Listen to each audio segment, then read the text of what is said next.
What's up, guys? This is Coach Grant with First Down Training, and today we're going to be breaking down a great wide receiver football IQ quiz to test your knowledge of the position. So I hope this video helps you guys out. Hope it could teach you a few new things, but also, fellas, if you are a wide receiver and would like a daily training schedule to follow with all of the on-field drills wide receivers should be doing and gym exercises wide receivers should be doing, check out that very first link in the description below for our ultimate 8-week wide receiver workout plan. It's over 500 plus wide receiver drills and exercises with the exact sets and reps and examples of each drill and exercise to do. So check out that very first link in the description below if you want some more information, fellas. Let's get started with this video. So if you're not familiar with our quiz style videos, what I'm going to do is I'm going to show a pre-snap look. I'm going to ask you a series of questions about that pre-snap look, give you a route to run against it, and then we're going to break down why your answer might be wrong or why it might be right. Okay, so now, first example we're going to talk about is how would you guys run a whip route versus inside shade press coverage. So for those of you that don't know what a whip route is, like let's say this wide receiver's lined up on the left, a whip route is where you break to the slant and then you whip back out to the sideline. You keep your hips and your shoulders parallel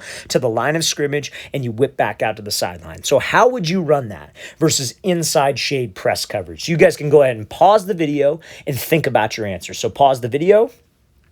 All right, let's break this thing down. So whenever you have to run a double move, right, whether that's going to be like, like a sluggo, whether that's going to be a whip route, whether that's going to be a post corner, you want to run the double move exactly how you would run the single move versus this specific coverage. So I think everybody knows, if you've been keeping up with the videos on this page, how would you run a slant route versus inside shade press? Would you try to square him up and attack his leverage and then break in front of him? No, because a disciplined DB is going to keep his leverage. If you attack him inside, he's just going to weave, he's going to keep his leverage and not allow us to get the inside release. So what you would do is you would attack his outside shoulder, attack his outside hip, try to set him up to the outside, open up his hips, slip under, get him to overcommit, and then we whip back out to the outside. You have to run it the exact same way. So could you use a release like a diamond release? Absolutely. Could you use a slide release? Absolutely. That would be 100% correct. So let's watch what this wide receiver does here. He comes off the ball and he slides to the outside, breaks to the whip, and then gets easy separation from this DB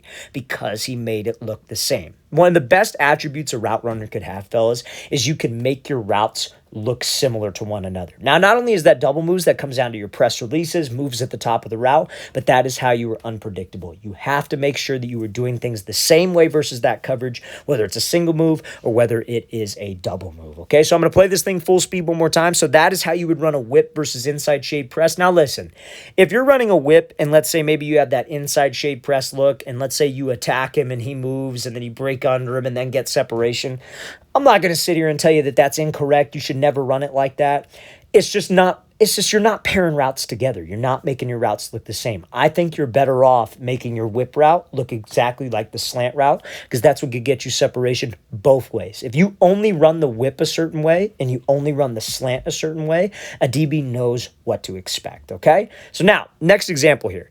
We have this specific type of coverage. So if he were to run like a 12 back to 10 yard curl, I'm going to give you guys a multiple choice question on this. If he were to run a 12 back to 10 yard curl and he had this type of inside shade coverage, do you think A, he would attack his leverage, then work to the outside and then snap down and maybe throw him by? Or do you think he would attack his outside shoulder and outside hip all the way till 12 yards and then snap down and throw by and slip underneath him? So how do you think he would run the curl? Do you think he would just attack outside right now? Or do you think he would attack his leverage, then work to the outside?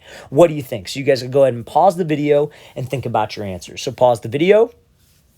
All right, let's break this thing down. So if you guys said you would attack his outside shoulder and outside hip, flip his hips vertical, then slip under him, that would be incorrect because you got to understand why the DB is playing a certain leverage and why he is playing a certain coverage. Okay, so now when you come up to the line of scrimmage, two things you're supposed to be looking for in a DB: his leverage and the distance he has between us. So he's obviously inside leverage. So that means that his goal is to prevent the inside route and force us to the outside.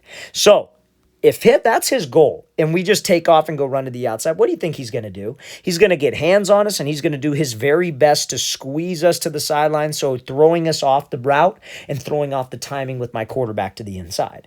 Now also think about the distance he has. There's a reason why he is playing 2 yards off the ball, because he is hoping that the wide receiver just tries to run around it. They call this catch technique, or like maybe soft press. So when that receiver tries to run around, that DB can just get hands and reroute and disrupt timing.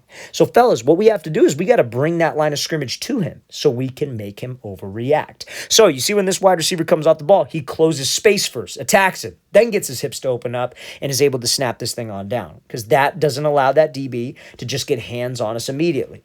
When we threaten him, that's going to make him keep his leverage. The best way to get a DB to move, the best way to get a DB to hesitate, threaten him where he doesn't want us to go.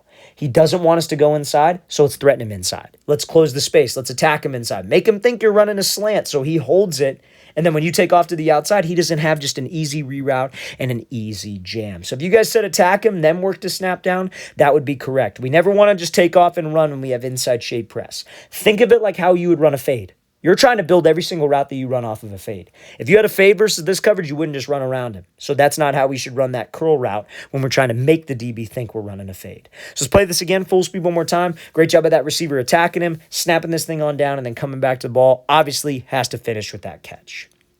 So now I'm going to show this example here full speed, and then I'm going to ask you a question about this example. So I want you to think about, why did this wide receiver get jammed off the ball? So there's a couple things going on here, but I want you guys to think about it. So why do you think he got jammed off the ball? What was the problem here? So I'm going to play it again a couple more times. So why do you think he got jammed in the first place? Okay, so you guys go ahead and pause the video and think about your answer. So pause the video.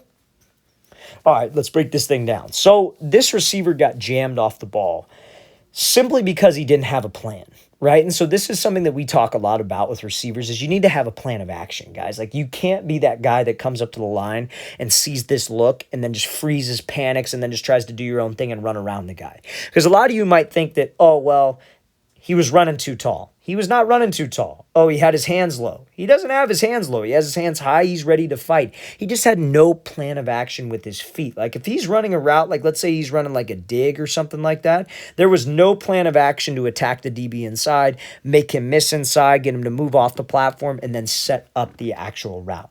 Guys, we play offense. That means that we have to act like we're playing offense. That means that as soon as that freaking ball is snapped, we should be on the attack. We should be trying to threaten the DB. We should be trying to get him to move off of his platform. And if I don't do that, you guys, I'm not going to get separation. This DB is going to get hands, reroute me, disrupt timing, and make me look foolish. So we need to have a plan of action with my feet.